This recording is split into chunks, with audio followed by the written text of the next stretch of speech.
Hello, second graders. Today we will read another book by Tommy DePaula. Which of his other books have we read?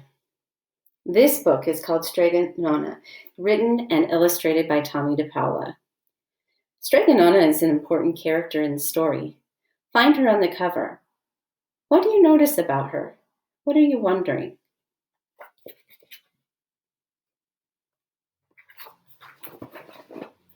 In a town in Calabria, a long time ago, there lived an old lady everyone called Strega Nona, which meant Grandma Witch.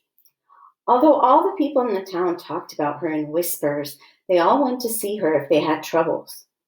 Even the priest and the sisters of the convent went because Strega Nona did have a magic touch. She could cure a headache with oil and water and a hairpin. She made special potions for the girls who wanted husbands, and she was very good at getting rid of warts. The way Tommy DePaula puts all of these illustrations, it reminds me of a comic book, and also the same way that he put them in the art lesson. But Strega Nona was getting old, and she needed someone to help her keep her little house and garden, so she put up a sign in the town square.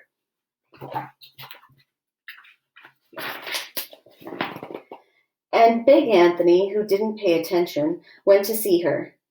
"Anthony," said Strega Nona, "you must sweep the house and wash the dishes. You must weed the garden and pick the vegetables.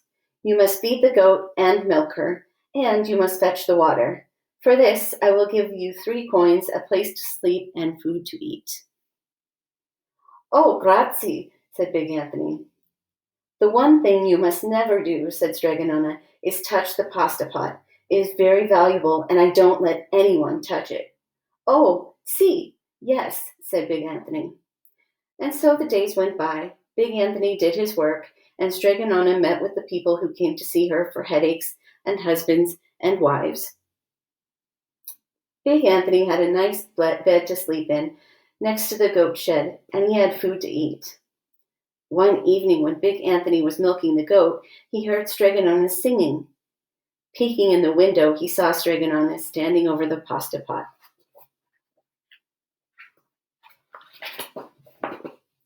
She sang, "Bubble, bubble, pasta pot, boil me some pasta, nice and hot. I'm hungry and it's time to sup.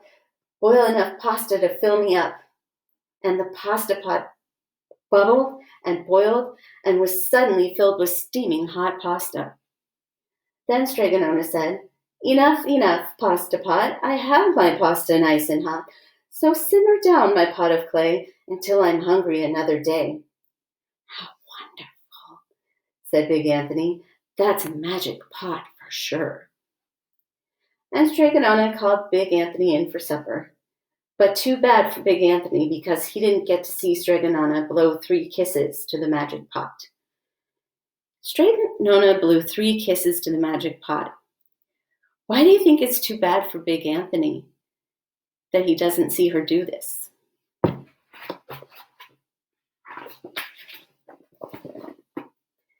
And this is what happened. The next day, when Big Anthony went to the town square to fetch the water, he told everyone about the pasta pot. And naturally, everyone laughed at him because it sounded so silly, a pot that cooked all by itself. "You'd better go and confess to the priest, Big Anthony," they said. "Such a lie." And Big Anthony was angry, and that wasn't a very good thing to be. "I'll show them," he said to himself. "Someday I will get the pasta pot and make it cook, and then they'll be sorry." That day came sooner than even Big Anthony would have thought, because 2 days later, Strega Nona said to Big Anthony, "Anthony, I must go over the mountain to the next town to see my friend Strega Amelia. Sweep the house and weed the garden, feed the goat and milk her, and for your lunch there are some bread and cheese in the cupboard. And remember, don't touch the pasta pot." "Oh, yes, yes," Strega Nona said Big Anthony, but inside he was thinking, "My chance has come."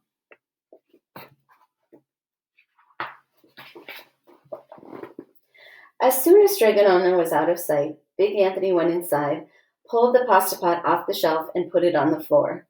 "Now, let's see if I can remember the words," said Big Anthony. And Big Anthony sang, "Bubble, bubble, pasta pot, boiling some pasta nice and hot. I'm hungry and it's time to sup, boil enough to fill me up." And sure enough, the pot bubbled and boiled and began to fill up with pasta. "Aha," said Big Anthony, and he ran to the town square, jumped on the fountain, and shouted, "Everyone get forks and plates and platters and bowls. Pasta for all at Strega Nona's house. Big Anthony has made the magic pasta pot work." Of course, everyone laughed, but ran home to get forks and plates and platters and bowls. And sure enough, when they got to Strega Nona's pasta pot, it was so full it was beginning to overflow. What do you think Big Anthony is doing? Was he right to touch her pasta pot?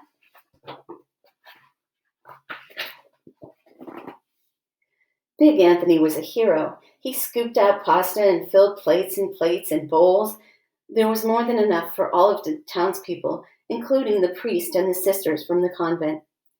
And some people came back for 2 and 3 helpings, but the pot was never empty.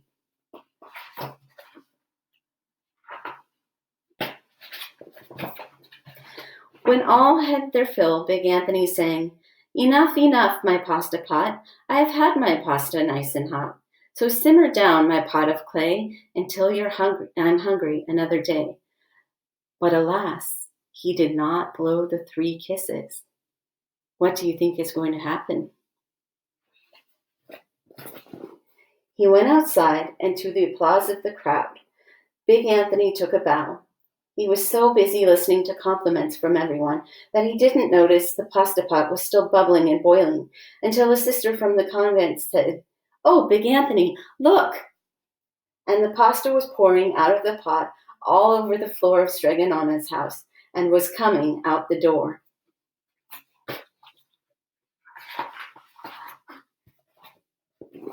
Big Anthony rushed in and shouted the magic words again, but the pot kept boiling. He took the pot off the floor, but pasta kept pouring from it. Big Anthony grabbed a cover and put it on the pot and sat on it. But the pasta raised the cover, and Big Anthony as well, and spilled on the floor of Strega Nona's house.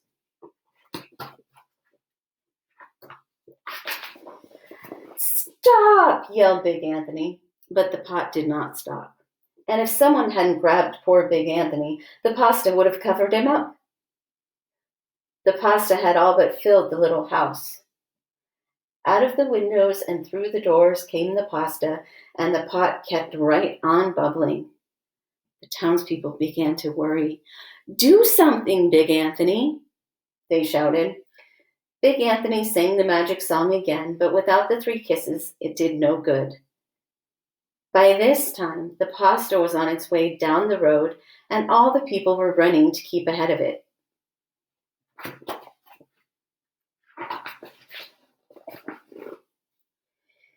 "We must protect our town from the pasta," shouted the mayor. "Get mattresses, tables, doors, anything to make a barricade." But even that didn't work. The pot kept bubbling, and the pasta kept coming.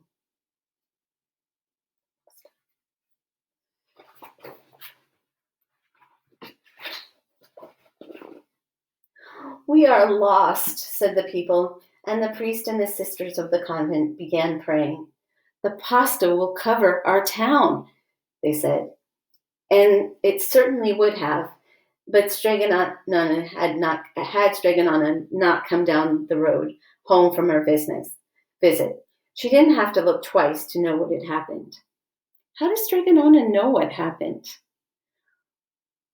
What do you think she's going to do?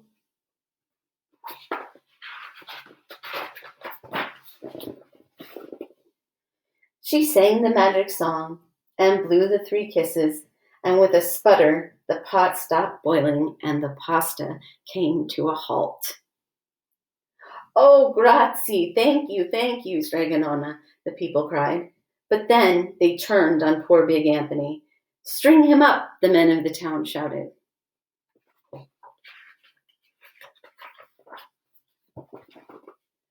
Now wait, said Strega Nona.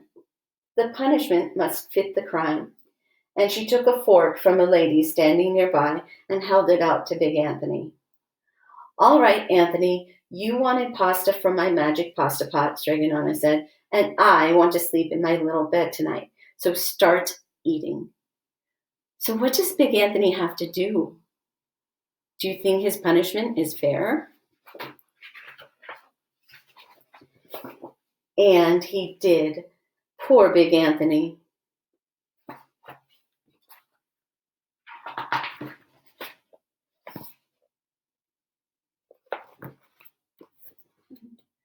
Strega Nona by Tommy DePaula.